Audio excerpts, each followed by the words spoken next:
పుల్లారావు గారు మనతో పాటు జాయిన్ అయ్యారు. మేజర్ శ్రీనివాస్ గారు చూస్తూ ఉన్నాం మనం, పరిస్థితులన్నీ కూడా మారిపోతున్నటువంటి పరిస్థితి కనిపిస్తోంది. బోర్డర్లో క్షణక్షణం టెన్షన్ పెరిగిపోతోంది. ఇప్పటికే బోర్డర్ దగ్గర ఉన్నటువంటి ఆ ప్లేస్లో పిరంగులు మన భారత గ్రామాలపైన పాక్ వదులుతున్నటువంటి సిచ్యువేషన్ ఉంది. సో ఇది మరింత ఉద్రిక్తతలకు దారితీసేటువంటి ఛాన్సెస్ ఎంతవరకు ఉండదు సార్ యాజ్ ఆఫ్ నౌ? ప్రస్తుతం బార్డర్ లో జరుగుతున్నటువంటి ఆ ఫైర్ ఎక్స్చేంజ్ ఏదైతే ఉందో అది అంత సీరియస్ థింగ్ అయితే కాదండి. కారణం ఏంటంటే ఇలా సేమ్ ఫైరింగ్ మేము 1990s నుంచి కూడా ఇండియన్ ఆర్మీ చూస్తుంది. 2010 వరకు కూడా ఇది నడిచింది. ఆ తర్వాత కూడా చాలా కాలం వరకు ఈ లైన్ ఆఫ్ కంట్రోల్లో సీజ్ ఫైర్ అనేటువంటిది వైలేట్ చేయడం, వేరియస్ ప్లేసెస్ లో వీళ్ళు ఆర్టిలరీ షెల్లింగ్, మోర్టార్ షెల్లింగ్ అనేటువంటి చేయడం, ఈ సరిహద్దు గ్రామాల్లో ఉన్నటువంటి గ్రామాల మీద దాడి చేసి సివిలియన్స్ యొక్క ఆవాసాలను నాశనం చేయడం అనేటువంటిది ఇది రొటీన్ గా జరుగుతున్నటువంటి అంశం అండి. అయితే ఈ రిటాలియేషన్ ఏదైతే ఉందో ఇది way back to 1990s and 2000 reaction of the Pakistan. So 1990s loan 2000s లోను ఇలాంటి రియాక్షనే పాకిస్తాన్ చాలా రెగ్యులర్ గా చూపించేది. అదే నడుస్తుందండి. దీనివల్ల పెద్దగా ప్రమాదం లేదు. ఈ ఆర్టిలరీ షెల్లింగ్, మోర్టార్ షెల్లింగ్ అనేటువంటిది నడుస్తూనే ఉంటుంది. ఫైరింగ్ అనేటువంటిది ఎక్స్చేంజ్ అవుతూనే ఉంటుంది. This is not a big deal అండి. కానీ దీన్ని మించి పాకిస్తాన్ గనక ఏదైనా ఎయిర్ స్ట్రైక్స్ కానీ లేదా స్పెసిఫిక్ లొకేషన్ మీద మిజైల్ దాడులు కానీ లేదా డైరెక్ట్ అటాకింగ్స్ కానీ ఇది గనక చేసినట్లయితే ఖచ్చితంగా పాకిస్తాన్ చేస్తున్నటువంటి బిగ్గెస్ట్ మిస్టేక్ అవుతుందండి. కారణం ఏంటి అంటే ఇప్పుడు మనకి పుల్లారావు గారు కూడా చెప్తున్నారండి, చైనా గనక దాన్ని రెచ్చగొట్టకుండా ఉంటే పర్వాలేదు, చైనా గనక రెచ్చగొట్టింది అంటే అది చైనా ధైర్యం చూసుకుని ముందుకు వేయొచ్చు స్టెప్ అనేటువంటిది పెర్ఫెక్ట్లీ రైట్ అండి అనాలిసిస్. కారణం ఏంటి అంటే అది చైనా సపోర్ట్ ని కానీ అటు టర్కీ కానీ ఇరాన్ సపోర్ట్ కానీ వీళ్ళది ఎవరిదన్నా తీసుకున్నది రాంగ్ స్టెప్ వేసింది అంటే అది that is the biggest mistake from Pakistan side. కారణం ఏంటి అంటే మనం ఖచ్చితంగా వదిలిపెట్టమండి. కారణం ఏంటి అంటే మనం కేవలం ఉగ్రవాద స్థావరాల మీదే మనం దాడులు చేశాము. అలాగే ఈ రోజు పాకిస్తాన్ చూస్తే ఉగ్రవాదుల యొక్క అంత్యక్రియల్లో పాకిస్తాన్ ఆర్మీ ఏం చేస్తుంది? ఇక్కడ వరల్డ్ మీడియా అనేటువంటిది కళ్ళు మూసి కూర్చోలేదు కదండి. ఆ మీడియా ఇప్పుడు వీళ్ళు అంటున్నారు మేము అమాయకులైనటువంటి మా మీద దాడులు చేశారు అని చెప్పేసి. మరి నువ్వు ఆ మిలిటెంట్ల యొక్క అంత్యక్రియలకు నువ్వు పాకిస్తాన్ ఆర్మీ ఎందుకు హాజరైంది? It shows clear cut connection అండి. ప్రతి చోట కూడా పాకిస్తాన్ కి ఏంటి అంటే అబద్ధం ఆడడం చేత కాదు, అబద్ధం ఆడి దాన్ని కప్పిపుచ్చుకోవడం అంతకంటా చేత కాదండి. కాబట్టి ఇలాంటి తప్పులన్నీ చేస్తున్నటువంటి ఈ క్రమంలో వీళ్ళు ఈ బార్డర్ లో చేస్తున్నటువంటి ఫైరింగ్ ఏదైతే ఉందో మనం ఎప్పుడు కూడా ఇలాంటి టెన్షియస్ టైంలో ఏం చేస్తామంటే బార్డర్ గ్రామాలను ఖాళీ చేయించి వాళ్ళని సేఫ్ ప్లేసెస్ కి తరలిస్తాం. ఆల్రెడీ శ్రీనగర్ యొక్క లెఫ్టినెంట్ గవర్నర్ ఈ ఆర్డర్స్ లోకల్ కలెక్టర్స్ పాస్ చేయడం జరిగింది. వాళ్ళని సేఫెస్ట్ ప్లేసెస్ కి తీసుకువెళ్తున్నాం అండి. అలానే శ్రీనివాస్ గారు, ఇప్పుడు మనం చూసినట్లయితే పాక్కి చైనా మద్దతు ఉంది అనుకున్నారు, కానీ ఇక్కడ ప్రపంచవ్యాప్తంగా మేజర్ కంట్రీస్ మద్దతు మరి ఇటువైపు భారత్కి కూడా కనిపిస్తోంది. అంటే భారత్కి ఉన్నటువంటి బలము, భారత్కి సపోర్ట్ చేస్తున్నటువంటి ఈ బలంతో కంపేర్ చేసినట్లయితే ఒకవేళ పాక్కి చైనా మద్దతు ఇచ్చినా ఎంతవరకు సస్టైన్ అవ్వచ్చు అంటే ఏం చెప్తారు సార్? పాకిస్తాన్ కి చైనా మద్దతు ఇచ్చినా నేరుగా యుద్ధంలో పాల్గొదండి, ఇండైరెక్ట్ గా సపోర్ట్ అనేటువంటి చేస్తుంది. అలాగే ఇప్పుడు మనకి భారతదేశానికి కూడా మద్దతు ఇచ్చేటువంటి వాళ్ళు ఎవరైతే ఉన్నారో ఆ కంట్రీస్ కూడా మోరల్ సపోర్టింగ్ అనేటువంటిది, అలాగే couple of countries technologies exchange అనేటువంటిది ఇది జరుగుతుందండి. అయితే మనకి చైనా దాని వెనకాల ఉన్నా సరే అది ఎప్పుడు కూడా దొంగ దెబ్బ తీయడానికి ట్రై చేస్తుంది తప్ప నేరుగా చైనా పాకిస్తాన్ కి సపోర్ట్ గా అది యుద్ధానికి వెళ్ళడం అనేటువంటిది జరగదండి. మీలో చూడండి, మన కొంతమంది ఉంటారు, కొంతమంది ఏం చేస్తారంటే వాళ్ళు డైరెక్ట్ గా ఫైర్ చేయకుండా పక్క వాళ్ళ షోల్డర్ నుంచి ఫైర్ చేయడానికి ప్రయత్నిస్తూ ఉంటారండి. అంటే వాళ్ళు రెచ్చగొడుతూ ఉంటారు. చైనా కూడా అటువంటి పనే చేస్తుంది తప్ప అది నేరుగా అది డైరెక్ట్ గా ఇప్పుడు కొన్ని పనికిమాలిన విమానాలని కొన్ని పాకిస్తాన్ కి అమ్మేసిందండి. అలాగే ఆ విధంగా మనం చూసుకున్నట్లయితే ఈవెన్ అమెరికా కూడా F-16 విమానాలను అమ్మింది. కానీ ప్రస్తుతం అవి మెయింటెనెన్స్ లేక అమెరికా యొక్క సపోర్ట్ అంతగా లేకపోవడం వలన, ఎందుకంటే వాళ్ళు కూడా సఫరర్సే అండి, వాళ్ళు కూడా సఫరర్సే బికాస్ ఆఫ్ ఈ టెర్రరిజం ట్విన్ టవర్స్ మీద జరిగినటువంటి అటాక్ ఏదైతే ఉందో ప్రపంచ దేశాల్లో అమెరికా పరువు పోయిందండి. సో ఆ విధంగా కనుక చూసుకున్నట్లయితే అమెరికా కూడా కొంతవరకు సపోర్ట్ ఈ సంఘటన జరిగిన తర్వాత ఇవ్వడం మానేసింది. సో ఆ విధంగా చూసుకుంటే మనకి భారతదేశానికి ఎక్కువగా సపోర్ట్ ఉన్నది. పాకిస్తాన్ కి కొన్ని దేశాలు టర్కీ, ఇరాన్ అండ్ చైనా లాంటి దేశాలు కొన్ని డైరెక్ట్ గానో ఇండైరెక్ట్ గానో సపోర్ట్ అనేటువంటివి చేస్తున్నాయండి. Yeah. అయితే ప్రపంచ దేశాల్లో భారతదేశానికి మద్దతు ఎక్కువగా ఉంది. అదే విధంగా టెక్నాలజీ పరంగా మనం చూసుకున్నట్లయితే there is no comparison of Pakistan and India అండి. అలాగే మరి పాకిస్తాన్ చూసి భయపడాలా అంటే భయపడాలండి. కారణం ఏంటి అంటే ఎవరికి ఎక్కువ నష్టం జరుగుతుంది అనేటువంటి విషయాన్ని చూస్తే మనకి పాకిస్తాన్ ఆల్రెడీ మీరు పాకిస్తాన్ యొక్క షేర్ మార్కెట్ చూడండి, ఈ రోజు అవును. పాకిస్తాన్ యొక్క ఆర్థిక వ్యవస్థ చూడండి. అవును. ఎప్పుడైతే పహల్గాం దాడి జరగడం మొదలైందో అప్పటి నుంచి వాళ్ళ షేర్ మార్కెట్ లో స్టాక్ వాల్యూ అనేటువంటి పడిపోతూ వస్తుందండి. నిన్న జరిగినటువంటి దాడి తర్వాత just there share market is bleeding like anything అండి. Okay. అది అట్రాషియస్ కండిషన్ లోకి వెళ్ళిపోయింది. At the same time Bharat యొక్క షేర్ మార్కెట్ చాలా ఉచ్చ స్థాయిలోకి వెళ్ళిందండి. సో ఈ విధంగా మనం చూసుకున్నట్లయితే మనం చాలా ఫ్లోరిషింగ్ గా ఉన్నాం, చాలా ఇదిగా ఉన్నాం. ఎటొచ్చి అది కేవలం ఒక న్యూక్లియర్ వెపన్ అనేటువంటిది Okay. ప్రయోగిస్తాము అనేటువంటి దాంతో గనక బెదిరిస్తుంటే మనం వాజ్పేయి గారు చెప్పినటువంటి మాజీ ప్రధాని వాజ్పేయి గారు చెప్పినటువంటి మాటలు ఒకసారి గుర్తు చేసుకోవాలండి. ఏంటా మాటలు అంటే మనకి పాకిస్తాన్ మన మీద న్యూక్లియర్ వెపన్ కనుక ప్రయోగిస్తే భారత్ కు వచ్చేటువంటి నష్టం ఏం లేదు, కాకపోతే మరుసటి రోజు ఉదయం పాకిస్తాన్ సూర్యోదయం చూడదు అని చెప్పారండి. That shows the strength of Indian army and Indian defence forces and India. And also మనకి కంట్రీస్ యొక్క సపోర్ట్ కూడా ఉందండి. ఈ రోజు మనం ధర్మం వైపు నిలబడ్డాం. ధర్మం ఎటువైపు ఉంటుందో శ్రీనివాస్ గారు మళ్ళీ మీతో మాట్లాడారు. మేజర్ శ్రీనివాస్ గారు ఇక్కడ అంటే సోషల్ మీడియాలో వస్తున్నటువంటి ఒక వార్త ఏంటంటే మసూద్ అజర్ ప్రధాని మోదీకి ఒక సీరియస్ గా లేఖ రాశారు. ఎందుకంటే వాళ్ళే చాలా ఇంపాక్ట్ అయినట్టుగా తెలుస్తుంది, వాళ్ళ సిస్టర్ వాళ్ళ అందరూ చనిపోయినటువంటి పరిస్థితి ఉన్నది కాబట్టి ఖచ్చితంగా థ్రెటన్ ఉంది అనేటువంటి ఒక హెచ్చరికతో కూడినటువంటి లేఖను విడుదల చేశారని చెప్తూ ఉన్నారు. అంటే నిజంగా కూడా అటు సైడ్ నుంచి మనకు వచ్చేటువంటి థ్రెట్ ఏ విధంగా ఉండొచ్చు? ఇప్పటికే మనం చూపించాం, అంటే 26/11 తర్వాత జరిగినటువంటి అంటే అంతమంది చనిపోయారు. ఆ తర్వాత మొన్న జరిగినటువంటి దాడిలోనే చనిపోవడం జరిగింది. ఈసారి కామన్ పబ్లిక్ ఎవరు చనిపోకూడదని చెప్పి మన ఇండియా భావిస్తూ వస్తుంది కాబట్టి సో వాళ్ళ నుంచి మన ఇండియా నార్మల్ కామన్ పబ్లిక్ని ఎలాగా మనం సేవ్ చేసుకునే అవకాశాలు ఉండొచ్చు? ఇప్పుడు మౌలానా మసూద్ అజార్ రియాక్ట్ అవ్వడం అనేటువంటిది చాలా ఆశ్చర్యకరమైనటువంటి విషయం అండి.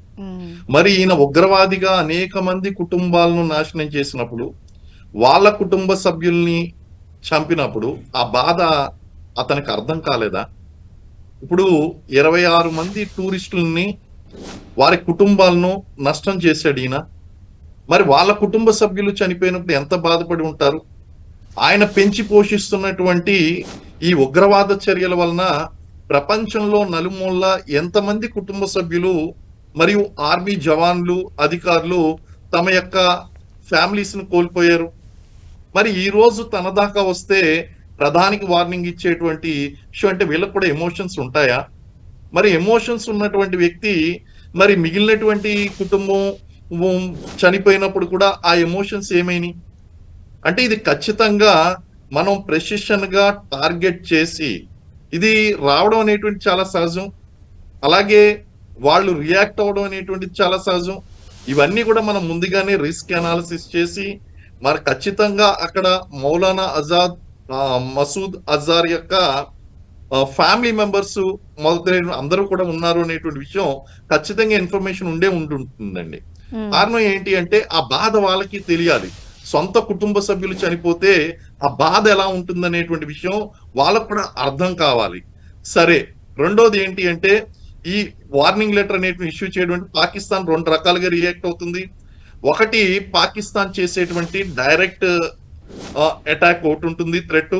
రెండోది ప్రాక్సీ వార్. ఇప్పటి వరకు వాళ్ళు చేసుకుంటూనే వచ్చారు, ఉగ్రవాదాన్ని రెచ్చగొట్టుకుంటూ వచ్చారు. ఆ ఉగ్రవాదాన్ని కొట్టుకుంటూ ఇంకా మరిన్ని దాడులు చేసేటువంటి అవకాశం అయితే లేకపోలేదు.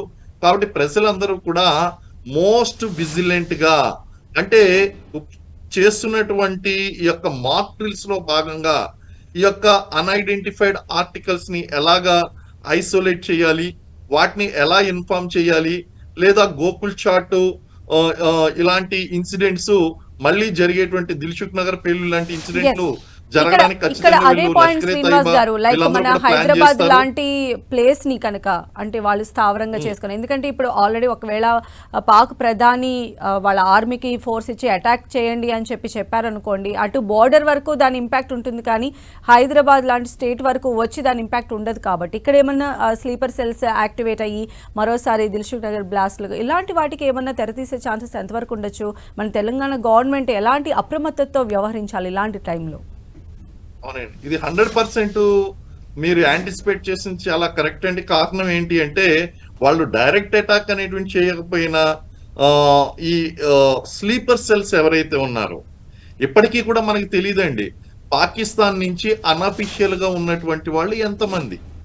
మనం ఈ రోజు ఈ యొక్క ప్రాబ్లం వచ్చింది కాబట్టి మనం ఒక స్పెషల్ డ్రైవ్ నిర్వహించి మనం ఈ షార్ట్ టర్మ్ వీసాస్ లో ఉన్నటువంటి వాళ్ళందరినీ పంపించగలిగాం. కానీ ఇల్లీగల్ గా ఉన్నటువంటి వాళ్ళని ఎంతమంది అనేటువంటి ఐడెంటిఫై చేయగలగాలి. అలాగే దానితో పాటు ఈ యొక్క స్లీపర్ సెల్స్ ని ఎక్కడెక్కడ ఉన్నారనేటువంటిది ఇంటర్నల్ వాళ్ళ మీద కన్ను వేయవలసి ఉంటుంది. ఈ సెర్చ్ అండ్ కార్డన్ ఆపరేషన్స్ అనేటువంటి రెగ్యులర్ గా జరగాలి. అలాగే మన local home department, police department కూడా చాలా అప్రమత్తంగా ఉండాలి. కారణం ఏంటి అంటే ఇది ఉగ్రవాదులు డైరెక్ట్ వార్నింగ్ ఇచ్చారండి, దేశ ప్రధానికి వార్నింగ్ ఇచ్చారు. అంటే ఆల్రెడీ ఒకసారి మీ మోడీకి చెప్పన్నందుకే ఏం జరిగిందో మనం చూసాం. ఇప్పుడు ఈ మౌలానా మసూద్ అజార్ ఇచ్చినటువంటి వార్నింగ్ వలన ఏం జరుగుద్ది అన్నది కూడా వాళ్ళు వేచి చూస్తారు, తర్వాత విషయం. కానీ మనం తీసుకోవాల్సినటువంటి జాగ్రత్తలు ఏదైతే ఉందో ఇక్కడ వార్ అనేటువంటి సిచ్యువేషన్ కానీ ప్రాక్సీ వార్ ప్రచ్ఛన్న యుద్ధంలో కానీ మనం తీసుకోవాల్సినటువంటి జాగ్రత్తలు ఏంటి అంటే మనల్ని కాపాడుకుంటూ శత్రువుని నష్టం చేయడం అనేటువంటి చాలా ముఖ్యం. Every minute need to be very careful అండి. అలాగే ఈ రోజు మనం ఏమి విజయోత్సాహాలు ఏం జరుపుకోవడం లేదండి. ఆపరేషన్ సింధూర్ అనేటువంటిది కేవలం అది అనౌన్స్ చేయాలి కాబట్టి మనం అనౌన్స్ చేసాం తప్ప దాన్ని ఏమాత్రం మనం సెలబ్రేట్ చేసుకోవడం లేదు. మనం ఎంత అప్రమత్తంగా ఉండాలో అంత అప్రమత్తంగాను మనం ఉంటున్నాము. అలాగే అవేర్నెస్ అనేటువంటి క్రియేట్ చేస్తున్నాం. ఎటువంటి ఎస్కలేషన్ వచ్చినా సరే మనం కండక్ట్ చేసింది ఏంటంటే నాన్ ఎస్కలేషన్ ఆపరేషన్ అనేటువంటిది కండక్ట్ చేయడం జరిగింది. ఎలాంటి రియాక్షన్ వచ్చినా సరే పాకిస్తాన్ నుంచి ఏదర్ ఎక్స్టర్నల్ అగ్రెషన్ కానీ లేదా ఇంటర్నల్ గా ఇక్కడ ఉన్నటువంటి స్లీపర్ సెల్స్ యాక్టివేట్ చేయడం, ఉగ్రవాద దాడులు చేయించడం, వాటికి కూడా మనం ప్రిపేర్డ్ గా ఉన్నాము. అలాగే లోకల్ గా ఉన్నటువంటి హోమ్ డిపార్ట్మెంట్ ఏదైతే ఉందో, పోలీస్ డిపార్ట్మెంట్, వీళ్ళు కూడా క్వార్డన్ అండ్ సెర్చ్ ఆపరేషన్స్ అనేటువంటివి ఇంకా ఎక్కువ చేయాలి. దీంతో పాటు స్లీపర్ సెల్స్ మీద మన ఆక్టోపస్ దళాలు వీళ్ళందరూ కూడా ఎస్ఐబి స్టేట్ ఇంటెలిజెన్స్ బ్యూరో వాళ్ళు, అలాగే ఇంటెలిజెన్స్ బ్యూరో వాళ్ళు వీళ్ళందరూ కూడా స్పెషల్ నిఘా అనేటువంటిది పెట్టాలి. నిఘా పెట్టి ఈ యొక్క ఇంటర్నల్ సెక్యూరిటీని మనం స్ట్రెంథన్ చేసుకోవాల్సినటువంటి అవసరం చాలా ఉందండి ఈ టైంలో. అండ్ ఒక రకంగా చెప్పాలి అంటే మనం ఎన్ని రోజులు బతుకుతున్నటువంటి లైఫ్ వేరు. ఇప్పుడు ప్రతి పౌరుడు కూడా చాలా జాగ్రత్తగా కేవలం ప్రభుత్వానికి అన్ని బాధ్యతలు వదిలిపెట్టకుండా ప్రతి పౌరుడు కూడా ఒక సైనికుల్లాగా మరింత విజిలెంట్ గా ఉంటూ చుట్టుపక్కల ఉన్నటువంటి అంశాలను గమనిస్తూ ఎప్పటికప్పుడు కూడా అది అప్రమత్తం అవుతూ తిరగవలసినటువంటి అవసరం మనందరికీ కూడా ఉందండి. అలానే శ్రీనివాస్ గారు, కొద్దిసేపటి క్రితమే అమిత్ షా వీడియో కాన్ఫరెన్స్ కూడా నిర్వహించడం జరిగింది. ముఖ్యంగా ఎస్పెషల్లీ జమ్మూ కాశ్మీర్ అంటే ఈస్ట్, నార్త్, సౌత్, వెస్ట్ కి సంబంధించినటువంటి స్టేట్స్ కి సంబంధించిన ముఖ్యమంత్రులతో కూడా ఆయన మాట్లాడడం జరిగింది. సో అంటే ఆ ప్లేసెస్ లో ఎక్కువ థ్రెటన్ ఉంది అని చెప్పి మనం భావించాలంటారా? ఈ వీడియో కాన్ఫరెన్స్ కేవలం ఆ రాష్ట్రాల ముఖ్యమంత్రులతోనే చేయడం వెనుక ఉన్నటువంటి ఆంతర్యం ఏమై ఉండొచ్చు? అంటే ఇది ల్యాండ్ బార్డర్ మీరు చూడండి, ల్యాండ్ బార్డర్ డైరెక్ట్ గా వెస్టర్న్ స్టేట్స్ ఏదైతే ఉన్నాయో రాజస్థాన్, గుజరాత్ అండ్ పంజాబ్, జమ్మూ కాశ్మీర్ ఈ మొత్తం కూడా మనకి పాకిస్తాన్ తో షేర్ చేసుకుంటున్న ల్యాండ్ బార్డర్ ఉందండి. అలాగే పాకిస్తాన్ కి ప్రాక్సీ ఫ్రెండ్ అయినటువంటి ఈ China border, north eastern states కూడా మనకు అక్కడ చైనా బార్డర్ మనం షేర్ చేసుకుంటున్నాం. నార్త్ అండ్ నార్త్ ఈస్ట్ దగ్గర ఇవన్నీ కూడా డైరెక్ట్ గా ఫేజ్ 1 వస్తే గనక వెస్టర్న్ స్టేట్స్ డైరెక్ట్ గా ఇంపాక్ట్ అవుతాయి. అలాగే ఇక్కడ మనకి నార్త్ ఈస్టర్న్ స్టేట్స్ కూడా చైనా ఏదైనా దుందుడుకు చర్య కానీ వాళ్ళు కూడా ఈ టైంలో ఏమన్నా యాక్ట్ చేస్తే అది కూడా అలర్ట్గా ఉండవలసినటువంటి అవసరం ఉంది. ఇంటర్నల్ సెక్యూరిటీ విషయం దగ్గరికి వచ్చేసరికి ఓవరాల్ గా నిన్న ఐడెంటిఫై చేసినటువంటి 244 జిల్లాలతో పాటు మిగిలినటువంటి ప్రాంతాలు కూడా అలర్ట్ అవ్వాల్సినటువంటి అవసరం ఉంది.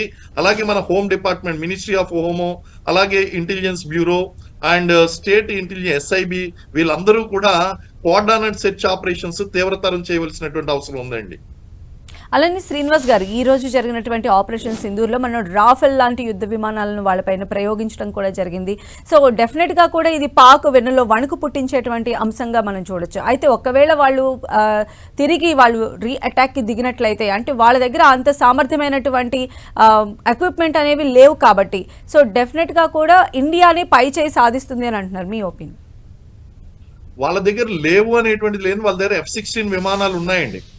అయితే అమెరికా ప్రస్తుతం ఒక స్టెప్ వెనక్కి వేయడం వలన అవి మెయింటెనెన్స్ లేక వాటి యొక్క ఆపరేషనల్ ప్రిపేర్డ్నెస్ అలాగే క్యాపబిలిటీస్ మీద మనకి డౌట్స్ ఉన్నాయి. ఇప్పుడు కారణం ఏంటి అంటే, లాస్ట్ టైం బాలాకోట్ దాడులు జరిగినప్పుడు కూడా మనకి వింగ్ కమాండర్ అభినందన్ ఎవరైతే ఉన్నారో ఆయన ఈ యొక్క బైసన్ MiG-29 విమానంతో F-16 విమానాన్ని కొట్టడం జరిగిందండి. సో ఆ విధంగా కనుక చూస్తే దాని యొక్క ఆపరేషనల్ క్యాపబిలిటీస్ మీద మనకు డౌట్ ఉన్నది. నెక్స్ట్ ఈ చెంగ్డు విమానాల్ని చైనా అమ్మేసిందండి. ఎవరికి? పాకిస్తాన్కి. అవి ఒక పనికి మాలినటువంటి విమానాలు, అవి ఎందుకు కూడా పనికిరావు, వాటిని పాకిస్తాన్ కంటగట్టింది. ఆ విధంగా కూడా ఎందుకు పనిచేయదండి. ఒక విషయం ఆలోచించండి, వాళ్ళు పాకిస్తాన్ ఈరోజు మార్స్ మీదకి ఒక ప్రయోగాన్ని చేయగలిగారా? లేకపోతే ఒకేసారి 100 శాటిలైట్లని వాళ్ళు లాంచ్ చేయగలిగారా? లేకపోతే మనలా లూనార్ మిషన్స్ వాళ్ళు కండక్ట్ చేయగలిగారా? మన ఇస్రో సాధించినటువంటి విజయాలు వాళ్ళు సాధించగలిగారా? మన DRDO సాధించినటువంటి విజయాలు మనం సాధించగలిగారా? అలాగే నోబెల్ ప్రైజ్ లో మనం సాధిస్తున్నటువంటి నోబెల్ ప్రైజ్ విషయంలో కానీ, లేకపోతే మన దేశంలో యువత సాధిస్తున్నటువంటి విజయాలు ఈ రోజు పాకిస్తాన్ సాధించగలుగుతుందా?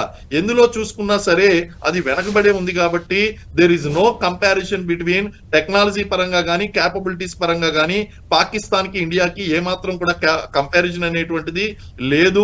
కాకపోతే మనకి జ్వరం వచ్చినప్పుడు అది తక్కువగా వచ్చినా ఎక్కువగా వచ్చినా మందు వేసుకోవడం చాలా అవసరం అండి. ఈ రోజు మనకి జస్ట్ 99 డిగ్రీ సెల్సియస్ ఉష్ణోగ్రత మాత్రమే ఉంది, నాకు జ్వరం తక్కువగా ఉందని చెప్పి నువ్వు మందు వేసుకోవడం మానేస్తే అది 104 డిగ్రీస్ గా మారేటువంటి అవకాశం ఉంటుంది. కాబట్టి ఈ రోజు మనకి థ్రెట్ తక్కువగా ఉన్నా సరే మనం పూర్తి స్థాయి ప్రిపరేషన్ అనేటువంటి చేయాలి.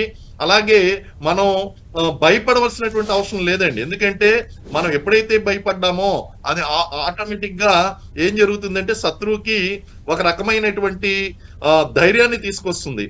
అదే విధంగా మనం ఈ రోజు లేడీస్ ని మనం ముందు పెట్టి వీళ్ళ ద్వారా ఆపరేషన్ చేయించమని వాళ్ళని మనం చెప్పే ఉంటే అది ఉమెన్ ఎంపవర్మెంట్ కి ఒక కారణం కాకుండా ఇది ఒక సైకలాజికల్ ఆపరేషన్ లో భాగం. అంటే కేవలం our women are capable of beat the Pakistan అనేటువంటిది ఒక సందేశాన్ని మనం ఇవ్వడం. It's a psychological operation. దీని ఇంపాక్ట్ చాలా బలంగా ఉంటుందండి పాకిస్తాన్ మీద. సో ఇలాంటి ప్రతి చిన్న అంశంలోనూ కూడా మనం సూక్ష్మంగా ఆలోచించాలి. దాని పట్ల చూసేటువంటి దృష్టి చాలా వేరుగా ఉండాలి. ఈ రోజు మనం ఏమాత్రం కూడా సెలబ్రేట్ చేసుకోవడం లేదు.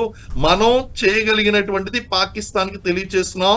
It is all part of war game. all are valid. Everything is valid in love and war. ప్రతిదీ కూడా ఈ రెండు విషయాల్లో కూడా ఎవ్రీథింగ్ ఈజ్ ఫెయిర్ అండి.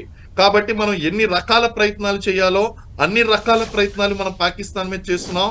టెక్నాలజీ విషయంలో కానీ, పరాక్రమం విషయంలో కానీ, ఆపరేషనల్ ఎక్సలెన్స్ విషయంలో కానీ ఏమాత్రం కూడా పాకిస్తాన్ మనకి కాంపిటీషన్ కాదు. We are the 4th largest defence forces in the world. And also we have the moral support. ధర్మం అనేటువంటిది మన పక్కన ఉంది. ధర్మం అనేటువంటిది మన పక్కన ఉంది కాబట్టి ఈ రోజు ప్రపంచ దేశాలన్నీ కూడా మనకి సహాయం చేయగలుగుతున్నాయండి. కాబట్టి మనం అన్ని రకాలుగాను ప్రిపేర్డ్ గా ఉందాం. అదే విధంగా పాకిస్తాన్ కనుక స్ట్రైక్ చేసినట్లయితే మళ్ళీ స్ట్రైక్ బ్యాక్ చేద్దాం.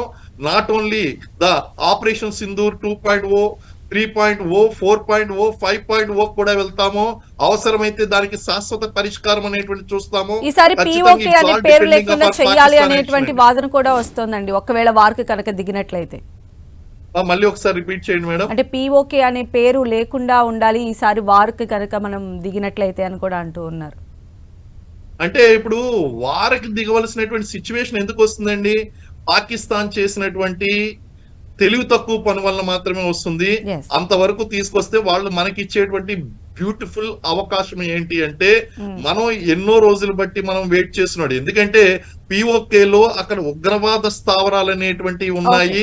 అదే POK అనేటువంటిదే మనకి పాకిస్తాన్ కి లేకుండా మనం చేసి దాన్ని మనం మళ్ళీ వెనక్కి తెచ్చుకున్నాము అంటే అక్కడ స్థావరాలు అనేటువంటివి ఉండవు. ఇంకా పాకిస్తాన్ లో ఎప్పుడైతే ఆ యొక్క తీవ్రవాద స్థావరాలు ఉన్నాయో ఇప్పుడు ఆల్రెడీ జరిగినటువంటి దాడులు చూసి ప్రజలే మనకి ఇన్ఫర్మేషన్ ఇస్తారు. పాకిస్తాన్ లో ఉన్నటువంటి ప్రజలే మనకి ఇన్ఫర్మేషన్ ఇస్తారు. ఇక్కడ తీవ్రవాద సంస్థలు నడుస్తున్నాయి, మీరు అటాక్ చేయండి అని మనకే చెప్తారండి పాకిస్తాన్ లో. Right, thank you so